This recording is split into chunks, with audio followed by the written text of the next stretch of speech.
Temo il giorno in cui il cuore degli uomini si spegnerà. Temo il giorno in cui tornerà il freddo che sentivo quell'inverno, quando il mondo era caduto nell'odio, quando le anime erano lontane e la vita passiva.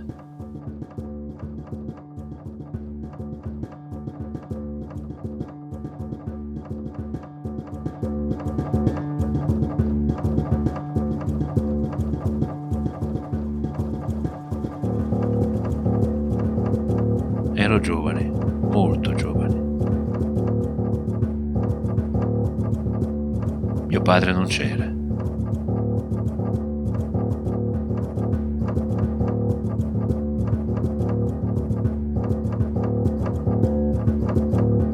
Mia madre mi seguiva proteggendomi da me stesso. Giuseppe!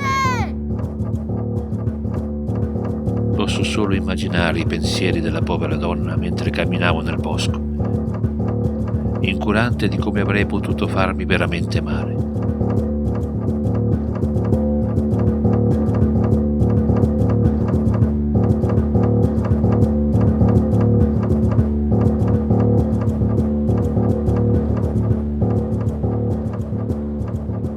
Era un'epoca buia, dove i pensieri e le diversità erano state uccise. Ed era freddo, tanto freddo.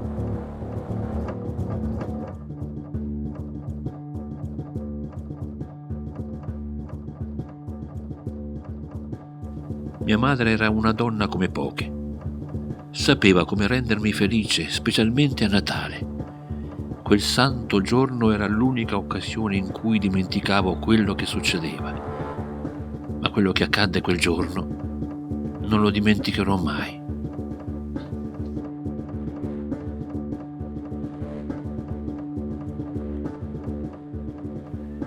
Ed io correvo da solo.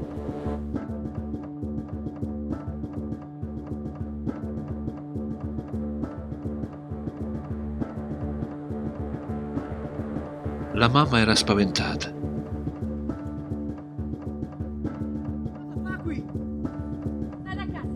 A casa. Casa mia. Casa? Ma sapevo che avrebbe saputo dire la cosa più giusta.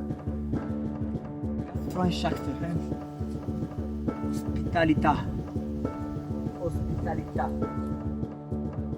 Era la vigilia del giorno più santo e anche quei tedeschi, così minacciosi, sembravano agnelli impauriti. A casa mia c'è un ospite, che per voi non è amico.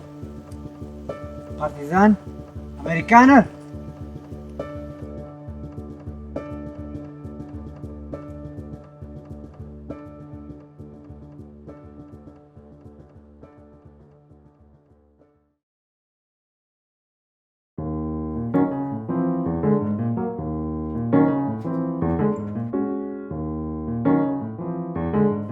Harry era un timido giovane dell'Ohio. Si era presentato a casa nostra chiedendoci aiuto e notammo che era ferito.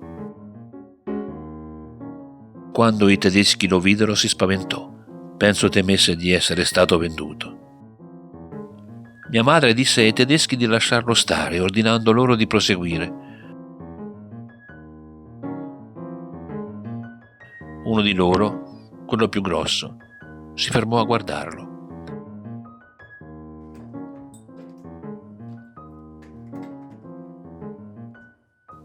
Per un attimo sembrava volesse fargli qualcosa, poi lo rassicurò e procedette per le scale.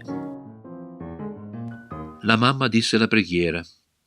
La vidi calma, serena quando pronunciò quelle parole, come avesse recuperato se stessa. L'americano sembrò tornare a sorridere. Iniziammo a mangiare e accadde il miracolo. Tutti sorridevano. Io cominciai a ridere. Gli occhi di quei soldati cambiarono. Qualcuno tratteneva a stento le lacrime. Da quando era entrato in casa non aveva fatto altro che gemere, ma ora, alla vista di quel tedesco che si era preso cura di lui, si era calmato. E quando mi guardai intorno, vidi che anche gli occhi di quei soldati stanchi della guerra erano umidi.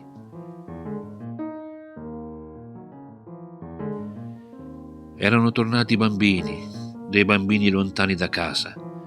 I soldati sorridevano, mangiavano, tutti uniti, senza guerra, odio, morte. Quel momento non lo dimenticherò mai. Un altro miracolo del Natale, forse. Quanta verità nel Natale. Spero che gli uomini non lo mettano mai da parte.